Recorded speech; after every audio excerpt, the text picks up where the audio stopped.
Hello everyone, my name is Ben and welcome back to PASSTHEauxCORD, a channel where there's more tape on the mic and my chair is still broken. But today we're going to be taking a look at the new and fifth studio album from post-punk and rock Detroit, Michigan band Protomartyr, called Ultimate Success Today. I hopped on with the band at their 2017 release Relatives in Descent, which is also their last album that came out before this one. I've been pretty impressed with everything else I've heard from the band as well, but this was my favorite. Protomartyr's style of post-punk takes a lot of influence from noise rock and even includes some trippy psychedelic moments that actually do a lot to add to the dark and authentic feel of their music. I think they carved their way pretty well with 2012's debut No Passion All Technique, but since then they've clearly grown and found a better groove with their style and to a degree their formula. No Passion is clearly a solid debut, but the subsequent Under Color of Official Right really impressed me, and other than the aforementioned Relatives is the album that I'm most likely to revisit and have revisited. The darkness of this album really matches the cover that comes along with it, as this is definitely their most despondent listen. And I've never actually heard the Agent Intellect. I would be down to do a reaction if there's interest though. But with the previous Relatives in Descent, I feel that to be them really carving out their niche and defining their stylistic choices that this band endeavors on, I think it's really a defining moment for them. They know what they're doing, and that's very obvious. There's times where I'm just sitting there listening to it and say to myself, wow, Alex Leonard is an incredibly underrated drummer, this sounds so good. And there's times where I'd say, wow, Scott Davidson is an amazing bassist, why doesn't he get more recognition? Who produced this anyways? The atmosphere is so good. Joe Casey's vocals are kind of freaky, but it really works here. That guitar riff is so cool. So on and so forth, which is all a elaborate way of me saying that all of the members of the band really know what they're doing, and the fact that there's moments where I am specifically noticing certain parts of the music to be extremely good in almost every facet of it. It really proves that everyone on here is very skilled at playing their instruments and knows where and when to do certain things to make it all come together very nicely. And all of those compliments are in fact valid on their new latest release, in fact to an even higher degree with endless highlights. The main changes here are that it sounds especially good, even for them, and there's some jazzy instruments in the mix that I can't really seem to find who's to credit for, but they actually add oddly nicely to the sound of the songs they're featured on. Day Without End and Process by the Boys both distinctly have what I believe to be saxophones or a different brass instrument that I'm misidentifying, but it does add a certain dynamic that wouldn't be there otherwise and does put a interesting twist on the songs. The environments on this album are dark, dense, and apocalyptic. Some of the freakiest soundscapes I've heard come out of a rock album in a while that sends chills to the listener. The songs have a tendency to start out tastefully subtle, with a somewhat eerie quality that sends goosebumps, only to explode in a harsh cacophony of sounds resembling what you have never heard before. Every one of these times that it builds up and explodes in such a way is a definite highlight, and it does not get old across the 10 tracks here whatsoever. It's not on every song, but it's on a lot of them, and the fact that it doesn't get tiring really speaks to the diversity of the other sounds. The 7th track on the album, titled Tranquilizer, is probably the best example. When this song finally hits its noisy payoff, I get chills up my spine.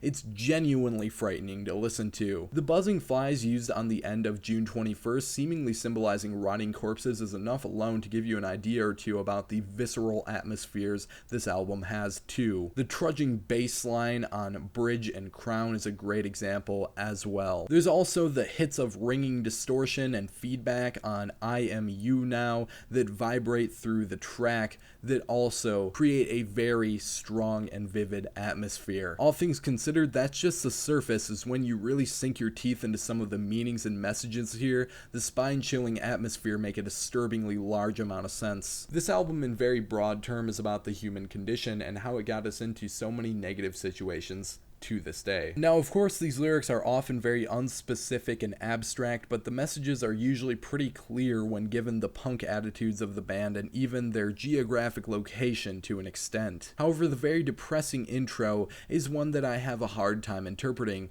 My mind is set on the song being about suicide, but it may just be about a depressive mind state or something else entirely that I'm just not picking up on. Either way, the dark build-up, again including some disjointed jazz influence, works well with the crashing drumming here to create a very solid intro. Process by the Boys is one of the most apocalyptic tunes here, opening with its triumphant riffs and lyrics. This also covers the topics of surveillance and seems to be making reference to the powers that be constantly making promise that things will improve that never do. Also, this bridge is extremely reminiscent of Michael Gira's vocal stylings. This contributes further to this being one of my favorites, as I love that shit, but seriously, if you told me this was a vocal feature, I'd absolutely believe you. This is definitely some influence happening here. I Am You Now takes the most metal bass sound that comes across as oppressive and violent as much as the dystopian lyrical content is. The frighteningly chaotic mix here almost feels like a metaphor for the controlling officials and leaders that sometimes we have to deal with. The Aphorist takes a more melancholic sound until it hits the 2-minute mark. The song seems to be about the condition of people getting disjointed from society as they age and slowly decay away, which is pretty dark to say the least. I'm not sure on this, but I think June 21st is titled the way it is for an even darker reason yet, as in Detroit there are 2 different shootings that happened on that day in the last year, and the track does appear to be about the crime that seemingly goes unnoticed by police until it's far too late. The crushing guitars that open command your attention on here, but the flies, as I mentioned at the end of the track, are really what gets to me, giving me the idea that there's forgotten corpses laying out to rot.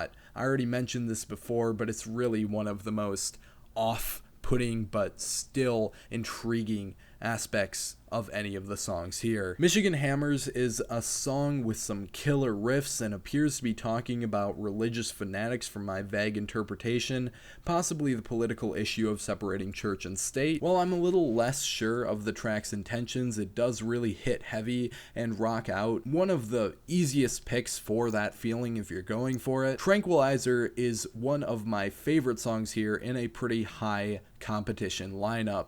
I already talked about its chilling, menacing riff that is well needed and a unsettling payoff, but the lyrics about medications and vices make you really take it even more seriously. And once we've gotten to this point, the 3 tracks that follow are a pretty damn dramatic climax and resolution to the album. Modern Business Hymns sees a narrator needing a break from the fast-paced, business-oriented lifestyle, seemingly breaking them down. The way this portrays careers as something falsely marketed to us for the growth of the man in charge is depressing and true. This one really hits heavy, even if it isn't as sonically notable. Bridge and Crown with its ominous bass line is one of the darkest yet again, where everything reflected on to this point is deemed as pretty much senseless because the common man can't fix it. The otherworldly feeling of this one is pretty intimidating. I also noticed Joe's lyricism about his fear of doctors after what happened to his father, and I noticed that to be pretty depressing but compelling and very honest as well. That leads up to Worm in Heaven, a fitting closer with a very fitting title. The sound of this one starts out as what I described to myself as heavenly without even realizing the song's name. There's still something so chilling and just off about it though. It's not entirely reaching this point of bliss.